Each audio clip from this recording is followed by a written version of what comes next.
Yan, magluluto po tayo ng pansit. Kaya meron po akong sibuyas at karne.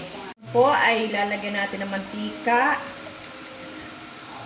Ay sibuyas. Simpleng pansit lang po to. Hindi po ito totally na pasarapan, kundi napakasimpleng pansit lang. Yan. Atin pong papupulahin muna kahit pula na yung sibuyas.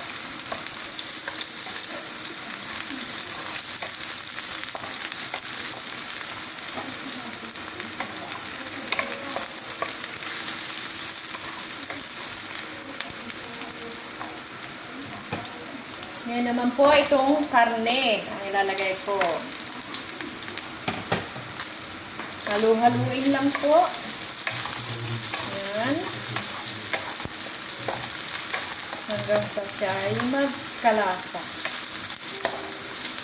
Mamango.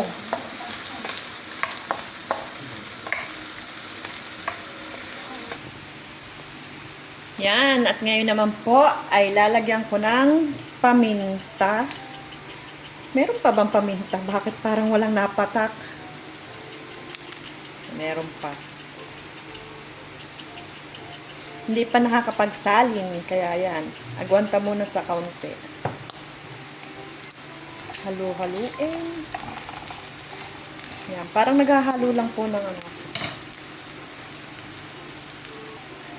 Tapos ngayon naman po ay konting toyo.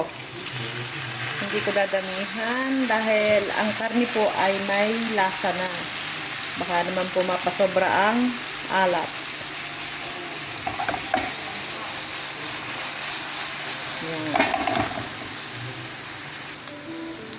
Tapos ngayon naman po ay lalagyan ko ng tubig.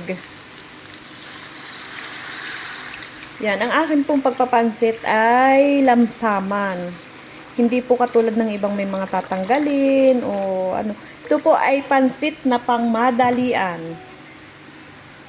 Yan, at hihintayin ko lang pong kumuluto at may isasama pa po ako dito, yung pansit.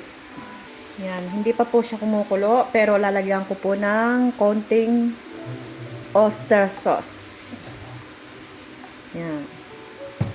Pampalasa at kaunting magic sarap para sumarap ang ating luto.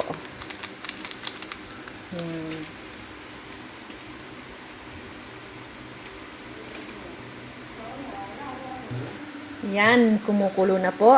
Kaya lalagyan ko ng kaunting patis. Kaunting-kaunti lang po.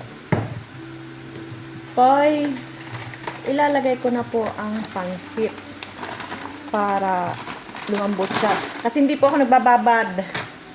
Kaya ilalagay ko na. Yan.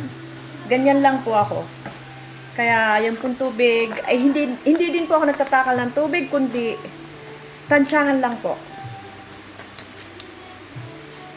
Tingnan po natin kung anong kalalabsan ng pansit mamaya. At yan na po ang ating pansit nung mahintay kong lumambot. Yan na po ang kinalabsan. Maya-maya po, luto na yan at ready to serve.